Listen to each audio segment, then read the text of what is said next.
हिंदी साहित्य की चुनिंदा कहानियों के चैनल में आपका स्वागत है। आज सुनिए हिंदी की सुप्रतिष्ठित लेखिका प्रत्यक्षा जी की लिखी हुई कहानी इनार दाना। तो शुरू करें कहानी इनार दाना। मुझे एक घर चाहिए था, हवा और रोशनी से भरा, पीले, नारंगी, फिरोजी और सब्ज रंगों से सजा। मैंने तब पाल गोगा को नहीं जाना था, मून एंड सिक्स्थ पेंस नहीं पढ़ा था, लेकिन मेरे दीवार पर एक हरियाली दुनिया रंगती थी, जंगल और तितलियाँ। फर्श एकदम शफ़ाफ़ सफ़ेद और आंगन लाल पक्के की। जाली से रोशनी झरती और धूल के कण सोने के बुरादे से चमकते फर्श पर गिरते। खिड़की से आसमान दिखता, पेड़ों की टहनियाँ दिखती, जीवन दिखता, गिलहरियाँ दिखती और कभी कभी कोई लाल चोंच वाला तोता भी। मैं नींद में तरबतर, कोई लिसलिसी चीज़ मेरे शरीर पर रेंगती है। मेरा बदन जुगुप्सा से सिकुड़ जाता है, दम घुट रहा है।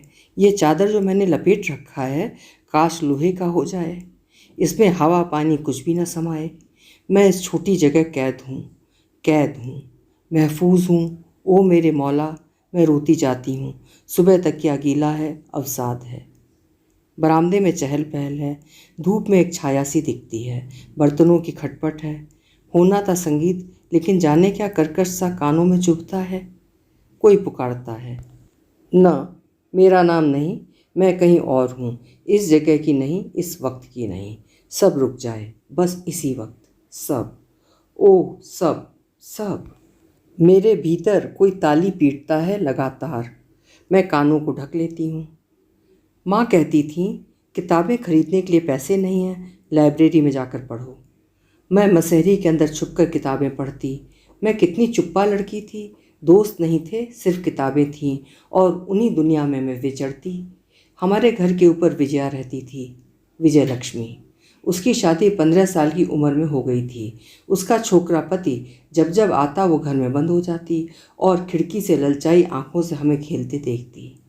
मुझे शादी का मतलब नहीं पता था, विजया को भी नहीं पता था। उसकी माँ उसे तब साड़ी पहनवा देती और मांग में मोटा सिंदूर लगवा देती। विजया के लिए शादी का मतलब घर में साड़ी में कैद था। विजया को देख मुझे शादी से नफरत हो गई थी। एक दोपहरी उसने रोते बताया था उसके पति ने कैसे उसका मुंह दाब उससे कुछ गंदा काम किया था। बहुत दर्द हुआ था, मेरे कान लाल हो गए थे, चेहरा गर्म। ऐसा क्या? उसने फिर संकेतों में झिझकते हुए जो कहा था, मेरी दुनिया हवा हो गई थी, शरीर सुन्न। क्या सब यही करते हैं, गंदा काम? मेरे अंदर बहुत सा डर है, लेकिन मैं सब भूल गई हूँ। वीरेन भाई की चिट्ठी आती है, तुम्हें आशीर्वाद। मैं बेतहाशा हंसती हूँ, मेरा चेहरा बिगड़ जाता है। माँ कहती हैं, तुम बहुत उच्छृंखल होती जा रही हो, बड़ों का लिहाज नहीं रहा तुम्हें, ऐसी विद्रोहिणी बने रहना हर समय सही है? माँ तुम कुछ नहीं जानती, कुछ जानना भी नहीं चाहती। कभी कभी मुझे शक होता है माँ मेरी असली माँ है, कोई इतना अनजान, नामुमकिन। मुझे अकेले रहना अच्छा लगता है, चुपचाप लेटे दिवा स्वप्न देखना। सोचती हूँ किसी नाव पर अकेले नदी में बहती जाती हूँ, दिन महीने साल, फिर अपनी बेवकूफ़ी पर खुद ही तरस आता है, ऐसे भी क्या खोए रहना। ये सब पुराने दिन हैं, कभी याद करूं तो रंग उड़े फटे उजड़े दिन।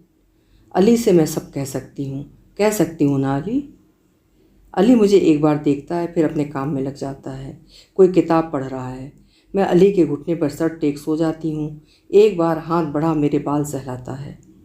अली को मैं बहुत नहीं जानती, लेकिन बावजूद उसे इतने कम समय में अपना सब कुछ बता डालने की इंटेंस इच्छा मुझे नहीं छोड़ती। माँ जानती हैं मैं अली के साथ 1 महीने से रह रही हूँ।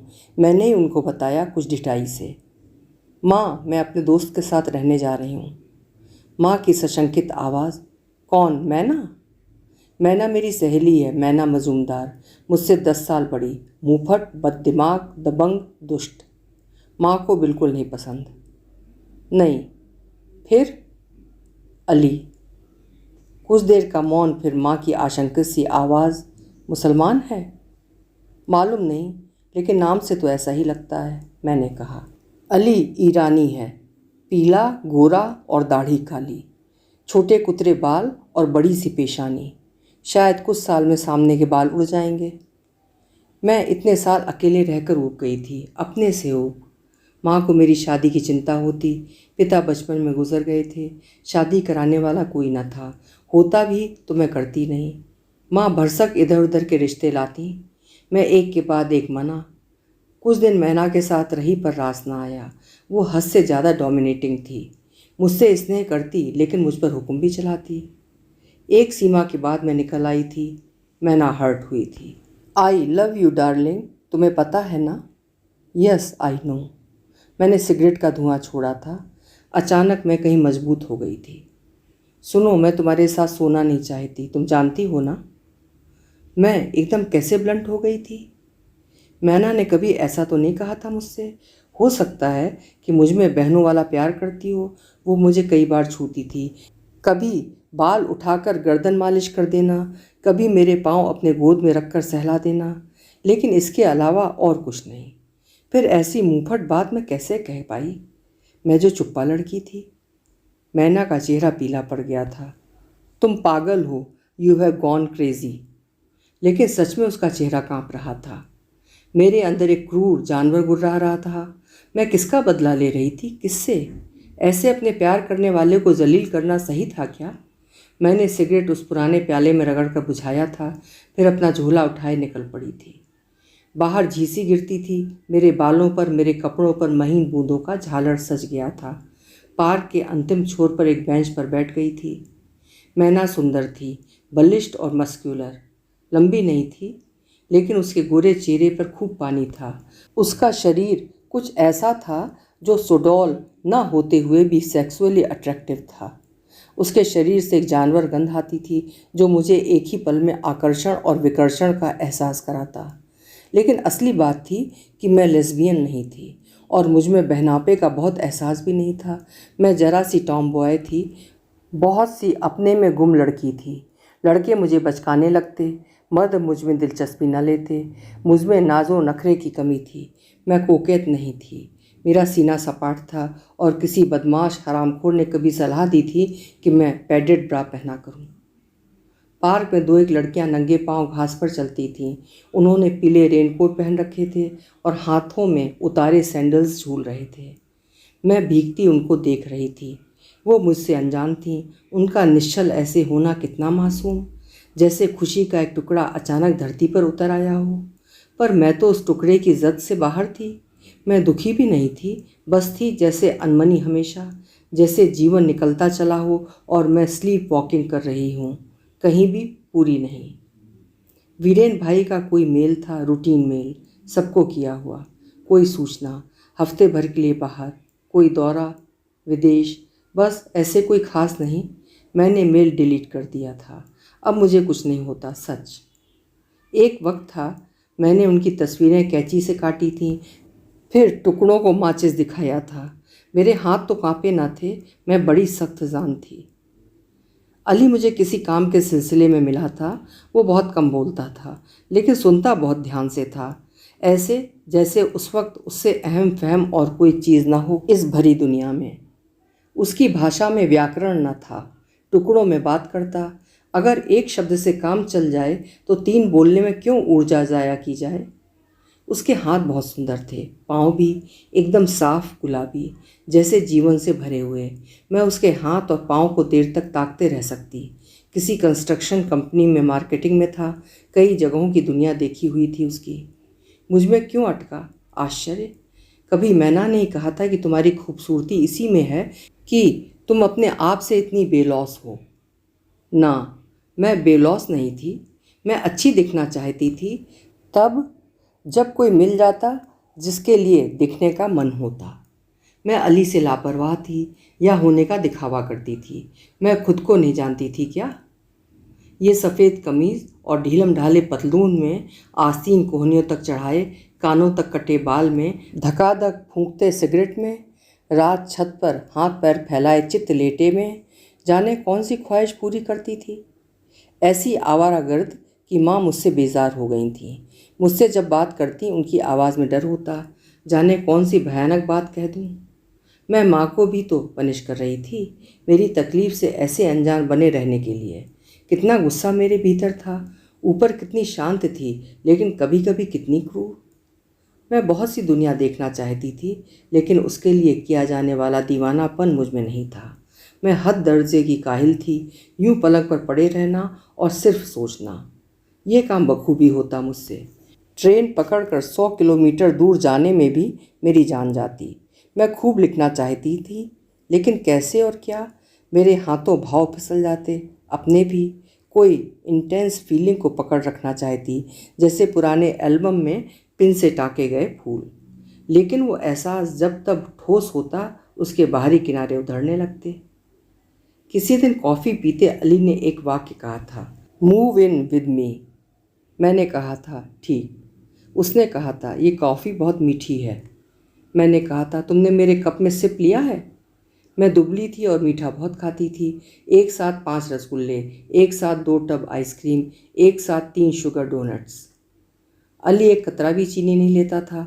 इस घोर अलगाव के बावजूद मैं अगले दिन उसके घर में शिफ्ट हो गई थी, अपने साथ एक बड़ा जार चीनी का सीने से लगाए। मैना का फ़ोन था। उसकी आवाज़ अजनबी आवाज़ थी।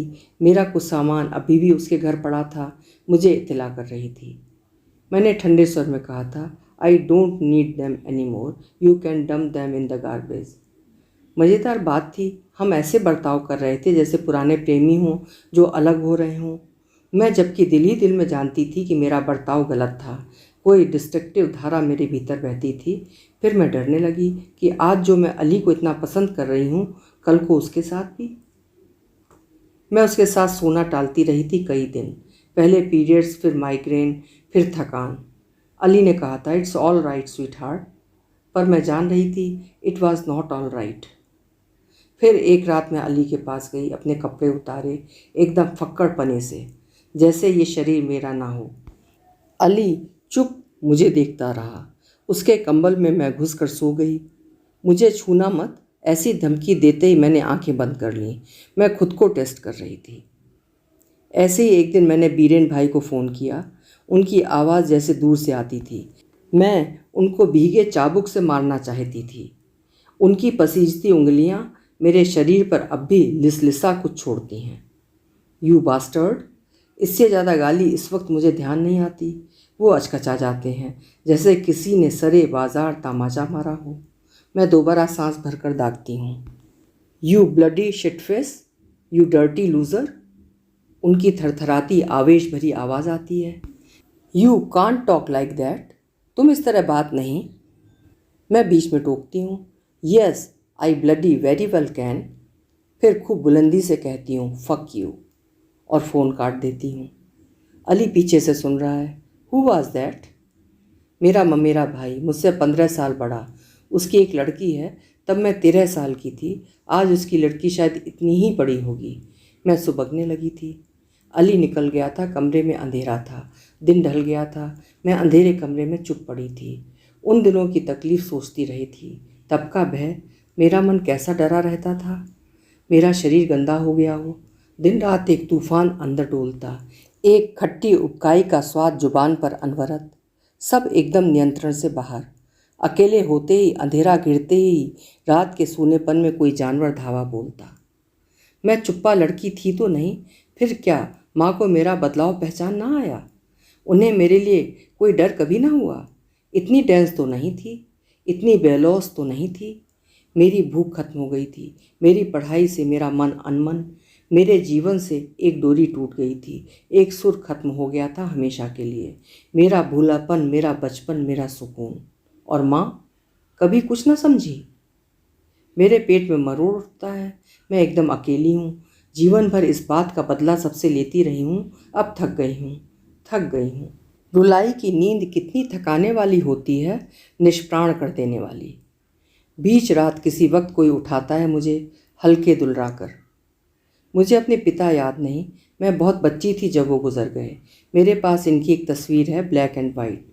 कोई घर का पिछवाड़ा है, बहुत से पेड़ हैं, गमले हैं, फूल हैं। बहुत धूप रही होगी कि उनका चेहरा चमकता है। तस्वीर में धूप की चौंध है, ज़्यादा सफ़ेद कम काला। मैं उनकी गोद में हूँ। मेरे बाल मेरे सर के ऊपर समेट कर बांधे हुए हैं। बगल के बाल मेरे गालों पर गिरते हैं। मैंने कोई एक रंग की फ्रॉक पहनी है, सलीके से जूता और घुटने के बीच की जुराबें। हम दोनों कैमरा देखते हैं दूर से।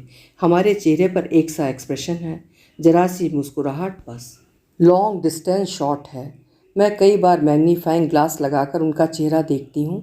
हल्के घुंघराले बाल और आँखों पर मोटे फ्रेम का चश्मा, माथे पर बाल जरा गिरे हुए, ढीली बुशर्ट और ढीली पतलून। मुझे डर है मैं उनका चेहरा भूलती जा रही हूँ। जितना ज़्यादा याद करती हूँ उतना ज़्यादा भूलती जाती हूँ। उनके आँख, नाक, कान, बाल सब अलग अलग से एकदम सही और दुरुस्त याद हैं। खूब जतन से एक एक करके उनको उनके चेहरे पर सरियाती हूँ और जैसे ही तस्वीर मुकम्मल होने जाती है सब अचानक धुंधला जाता है। आँखों की जगह होंठ और गाल की जगह नाक। मैं रोने लगती हूँ।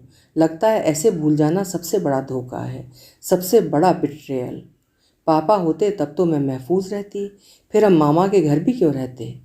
मैं चिल्लाती हूँ, बुलशिट बीरेन भाई, I could have killed you, I wish I had. मेरे अंदर एक बड़ा सा गड्ढा है जिसमें कोई लावा सुलगता है।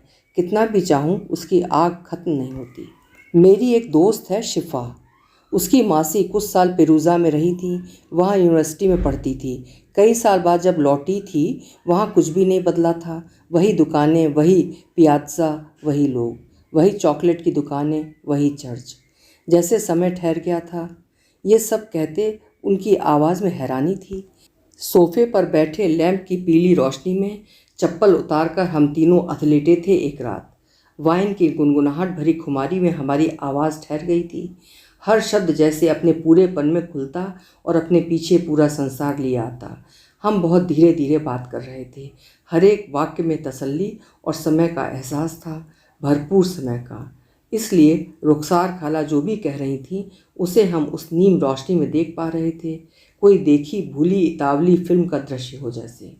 पतली गलियां, पत्थर की सड़कें, मेहराबदार पतली ईंटों की पुरानी इमारत, काले लिबास में बूढ़ी औरतें। मैं सुनते सुनते लेट गई थी। सब मैं रुक जाता हो जहाँ, वहाँ रहना कैसा होता होगा। मेरे अंदर उदासी का सागर लहराता था। शिफा बीच में कभी उठकर गई थी। फ्रिज से कुछ हमस और रोटी लाकर उसने बीच में रख दिया था। मैं उंगलियों से हुमस उठाकर अपनी जुबान पर रख रही थी। मेरे आंसू उसे और नमकीन बना रहे थे। अंधेरा था, कोई मेरे आंसू नहीं देख सकता था। पूरे जीवन किसी ने मेरे आंसू नहीं देखे थे। मैं अचानक हंसने लगी थी। फिर हंसते हंसते मुझे माँ की कहानी याद आई। मैं बताने लगी थी, ऐसे जैसे माँ ही बता रही हूँ, उनकी ही आवाज़ में। हमारे आंगन के एक और कुआं था, इनार। एक बार उसकी जगत पर पैर रखकर माँ अपने चेहरे पर पानी छिपका रही थी। जेठ का महीना था, बहुत गर्मी। रसोई घर से दिन का खाना चूल्हे पर चढ़ा कर उठी थी। खूब ठंडा पानी छपका कर जब चेहरा पोंछने लगी, अचानक पाया कि कान की एक बाली नहीं है। सोने की कानबाली गुम जाए बड़ी बात थी। इनार के सब तरफ, नाली तक में खोज लिया, न मिलनी थी न मिली। फिर घर की दाई ने कहा, हो ना हो इनार में गिर गई होखे, मालिक से कह के इनरवा उपजवा ली ना। अगले दिन आदमी आया, बाल्टी बाल्टी पानी उलीचवाया गया। पानी ज़्यादा न था। कुछ घंटे के बाद बाल्टी में पुराने मग्गे, एक तसला जिसे जाने कितना खोजा गया था, प्लास्टिक की साबुनदानी, जंग खाया रेज़र, एक हथ शीशा जिसका शीशा जाने कहाँ टूट गया था, पड़ोस के बिल्लू की गेंद। 1000 चीज़ें निकली होंगी, बस जिसको ढूंढा जा रहा था वो नहीं मिली। माँ खूब मायूस हुई। किसी ने कहा सोना गुमना अपशकुन होता है। सचमुच अपशगुन ही था, क्योंकि उसके बाद जीवन अचानक खाई में गिरना था। लेकिन ये बात मैंने अपने मन में कही, फिर झटक कर कहानी पर वापस लौटी। माँ हफ्ते 10 दिन खूब सशंकित रहीं, खूब उदास भी रहीं। उनके कान सूने खराब लगते थे। झूठ फूस की कनवाली खरीद कर कान में डाला, जिससे उनके कान पक जाते थे। फिर नारियल का तेल लगाकर कान ठीक करती। मुझे माँ की वही छवि याद रहती है, जब वो कान में नारियल तेल डालती और अपने पाँवों की एड़ियों पर ग्रीस। उनकी एड़ियाँ इतनी फट जाती कि उनमें खून निकल पड़ता। माँ जो इन सब के बावजूद रात को जगकर महादेवी की कविताएं पढ़ती। मेरी आवाज़ उस छोटे से घर के छोटे से कमरे में पहुंच गई थी, जहां एक तरफ स्टूल पर हारमोनियम रखा होता और पापा की फरमाइश पर माँ कजरी गाती। पापा की भारी आवाज़ उनकी पतली आवाज़ में जुड़ जाती। उस कमरे में एक दुनिया रच जाती। मैं बिस्तर पर दुबकी उस दुनिया में मछली की तरह गोते खाती सो जाती। मेरी आवाज़ भी जैसे सो गई थी, उसके किनारे भर्रा रहे थे, कतरा कतरा जैसे टूटकर हवा में तैरने लगा हो। मेरी दुनिया उस दिन उसी इनार में उस कानबाली की तरह गुम गई थी। वो भोले निष्पाप दिन खत्म हो गए थे। पापा महीने भर में यकाबयक मौत के मुंह में चले गए थे। ऐसे भी कोई मरता है क्या? चलते फिरते हंसते बोलते ऐसे? It was not fair. बोल कर गए थे एक दिन में लौट आऊँगा, कभी नहीं लौटे थे। उस एक्सीडेंट में उनकी लाश तक नहीं मिली थी, बस नदी में गिरी थी। कई साल तक, अब तक मैं सोचती थी घंटी बजेगी, मैं दरवाज़ा खोलूँगी, सामने पापा खड़े होंगे। इतने साल बीत गए, अब मेरे सामने आ जाए, मैं पहचानूँगी कैसे? लेकिन ये सब मैं कहाँ बोल रही थी, मैं तो चुप हो गई थी। हम सब चुप हो गए थे। फिर हम चीज़ों के गुमने की बात करने लगे थे, गुमी हुई चीज़ों के अचानक मिल जाने की, तब जब उनकी ज़रूरत ही ना हो। क्या रहस्य था? जैसे एक कोई समानांतर दुनिया जहाँ गुमी चीज़ें रखी होती हैं। फिर कोई करवट लेता और दुनिया जरा सी हिलती, कोई फाँक खुल जाता और उस दरार से गुमी चीज़ें अदबदा कर इस दुनिया में गिर जाती। जब सबसे ज़्यादा खोजो ना मिले और जैसे ही खोजना बंद कर दो मिल जाए। The biggest tragedy, the biggest truth. किसी का होना भी ऐसे ही है, ना होना भी। किसी दिन दुनिया ऐसे ही ख़त्म हो जाती है, पर कहाँ ख़त्म होती है, सब तो अनवरत चलता ही रहता है। किसी के भीतर ऐसे हरहराता अवसाद का समंदर कि कुछ भी अच्छा ना लगे। सबका प्यार, हवा, धूप, पानी, कोई मीठी मुंह घुलती मिठाई, नींद का नशा, जगह का सुहाना स्वाद, कुछ भी नहीं। दिमाग में कौन सा केमिकल उड़ जाता है, कौन सा सर्किट रीवायर हो जाता है, क्या है जो एक हंसते खेलते जीते आदमी को मुर्दा कर देता है? और हम दूर से देखते क्या सोचते हैं कि फ़िलहाल हम उस दायरे के बाहर हैं। ये त्रासदी हम पर नहीं घटी, इस बार हम बच लिए। उस महफूज जगह में खड़े हम अपने बचने का जश्न मनाते हैं। जीवन कई बार तकलीफ़ों की बड़ी सी गठरी लादे फिरना है और बहुत बार उसे छुपाए चलना है अपनी छाती में। मौत का वो पल जहाँ सब पार है। जीवन जीना बहुत बहादुरी का काम है, पर मालूम नहीं बहादुरी क्या होती है। उस काले घने अवसाद के साए में जीना क्या होता है। जो अवसाद नहीं जानते, उसकी काली छाया नहीं जानते, उसका राख स्वाद जुबान पर महसूस नहीं किया, कभी वो क्या जानते हैं ऐसे होना क्या होता होगा। भारी भीगे कंबल के भीतर दम घुटने की छटपटाहट, किसी गहरी खाई में गिरते जाने का भयावह एहसास, और ये कि अब कुछ भी, किसी भी चीज़ से कोई राब्ता नहीं। जैसे मौत कोई खूंखार चीता हो जो घात लगाए बैठा हो, अचानक दबे पांव दबोच ले। दुनिया बड़ी जालिम है, जीवन और भी। हम आँख कान नाक दबाए ऑब्लिवियन के संसार में माया जीते हैं। रुखसार खाला जैसे सौरेलौकी कर रही हूँ। उनके शौहर ने कुछ साल पहले खुदकुशी की थी, 12वीं मंजिल से नीचे कूद गए थे। वो चले गए, लेकिन अपने जाने में और पास आ गए। जब कोई गुजर जाता है, हम दुनिया को बताना चाहते हैं कि वो कितना शानदार इंसान था। हम शायद ये भी बताना चाहते हैं सबको, उससे ज़्यादा खुद को। उस हाइंड साइड की तकलीफ दे अनिश्चितता, उन सारे अनुत्तरित सवालों का जो उनके आत्मीय होते हुए भी हम उनकी मदद के लिए नहीं कर पाए। कितनी बेबस छटपटाहट होती होगी कि शायद ये सब टल सकता, हमारे एक रत्ती और भर कर देने से। शायद हमारे प्यार का पलड़ा मौत पर भारी हो जाता, कि उस डिसाइसिव पल के ठीक एक पल पहले का समय हम पकड़ पाते, बदल सकते, कि बस उस वक्त हम होते, बस होते तो टाल सकते शायद। उस सरपट फेन गिराते धूल उड़ाते घोड़े को भरसक लगाम लगा रोक सकते। भले मांसपेशियां उखड़ जाती, सांस टूट जाती। इफ़ ओनली कि कैसी दिल तोड़ने चीख मारने वाली, ध्वस्त कर देने वाली विकट स्थिति। हु आर वी टू जज? सुख दुख मौत जीवन सब अलग अलग शेड्स के खेल हैं। इफेंट इट पर्ट्यूशन की दुनिया और दोस्त, हम अभी बच्चे हैं। इस विशाल विकराल दुनिया ब्रह्मांड में हम कुछ हजार साल छोटे बच्चे हैं। दुनिया क्या फ़कीरी है, उसका कहकहरा तक हमने अभी नहीं देखा। एक्सटेंशियलिज्म की वीरानी नहीं जानी, बेतुके का तुक नहीं जाना। The nation of the absurd contains the idea that there is no meaning in the world beyond what meaning we give it. Shifa सो चुकी है। मैं रुखसार खाला को देखती हूँ, वो बहुत दुबली हैं। बहुत सुंदर भी। उनकी आंखों के नीचे गहरे साए हैं। मैं उनको बताना चाहती हूँ अपने सेक्सुअल एब्यूज़ की कहानी, कि उस हादसे के बाद मैं किसी के साथ सो नहीं पाई कभी। औरत मर्द किसी के साथ नहीं। मेरे भीतर कुछ कसक गया, कोई चीज़ थी भीतर जो अपने अलाइनमेंट से अलग हो गई। मैं बहुत सारा प्यार चाहती हूँ, बहुत सारा प्यार करना चाहती हूँ, लेकिन मेरे अंदर कोई फ्रीज्ड जोन है जिसमें बर्फ़ कभी पिघलती नहीं, उसमें वसंत कभी आएगा नहीं। वीरेन भाई, आप तो मेरे आइडियल थे, फिर आपने मेरे साथ ऐसा क्यों किया? I loved you so much and now I hate you so much. आपने मेरा भोलापन, मेरा बचपन, मेरा निष्पाप मन मुझसे छीन लिया। बिना बाप की बच्ची के साथ आपने अच्छा नहीं किया, और आपकी सच्चाई किसी ने न जानी। आप जीवन में तरक्की करते रहे, सबके आगे आप सबसे अच्छे बेटे, सबसे अच्छा भाई, सबसे अच्छे पति और पिता रहे। आपके अंदर का जानवर और किसी ने न देखा। माँ तक तो शायद इसीलिए बेफिक्र रहीं, उनको शक तक न हुआ। लेकिन मैं आपको कैसे माफ़ और क्यों माफ़ करूं? आपकी सच्चाई आपकी पत्नी को, आपकी बेटी को बता दूं, ये आपके गुनाहों की भरपाई है। You were a beast. Rukhsar खाला मेरे बाल सहला रही हैं। अली तुम्हें बहुत प्यार करता है। शायद बहुत। मैंने अपने आंसू पोंछ लिए हैं। उसने अब तक कोई ज़बरदस्ती नहीं की मेरे साथ, तो शायद हाँ, मैं हंस पड़ी हूँ। जानती हैं, बचपन में मैं अनारदाना को इनारदाना बोलती थी। सब खूब हंसते थे। फिर जब मैं जान गई कि सही अनारदाना होता है, फिर भी इनारदाना बोलती रही, बस इसलिए कि सब हंसते थे। सबको खुश करने की अदा मैंने बचपन में ही सीख ली थी। मैं फिर उदास हो जाती हूँ, लेकिन इतने बरसों में सब भूल गई। खुद को भी खुश करना, आप सही कहती हैं, जीवन में उतना ही मतलब होता है जितना हम देना चाहते हैं। खाला मुस्कुराती हैं। मैं फिर सोचती हूँ, कितनी खूबसूरत और कितनी सौम्य हैं। आप जानती हैं ना, मैं आपसे प्यार करती हूँ।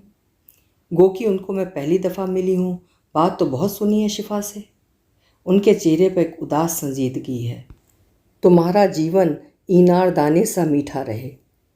और वो झूठी कान बालियाँ, और वो मलयाली नन जो रोम में मिली थी आपको, और वो मज़े की फ़िल्म जिसमें एक अल्जीरियन बैंड था, पेरिस में भटक गए थे सब, और वो औरत जो हिंदी गाने गाती थी, रूसी थी। Let's make a toast for all the people who can call an anardana by its correct name. हमने गिलास टकराया और पूरा उड़ेल लिया हलक में, और फिर धीरे से कारपेट पर लेट गए और नींद में खर्राटे भरने लगे। सुबह उन्हें निकलना था और अली हफ्ते भर के लिए बाहर था। माँ 3 दिन के लिए मेरे पास आ रही थी। अभी आप प्रत्यक्षा जी की लिखी हुई कहानी सुन रहे थे, इनारदाना। कहानी आपको कैसी लगी, प्लीज़ कमेंट बॉक्स में ज़रूर लिखिएगा। कल मिलेंगे फिर किसी उम्दा कहानी के साथ। आपका समय शुभ हो।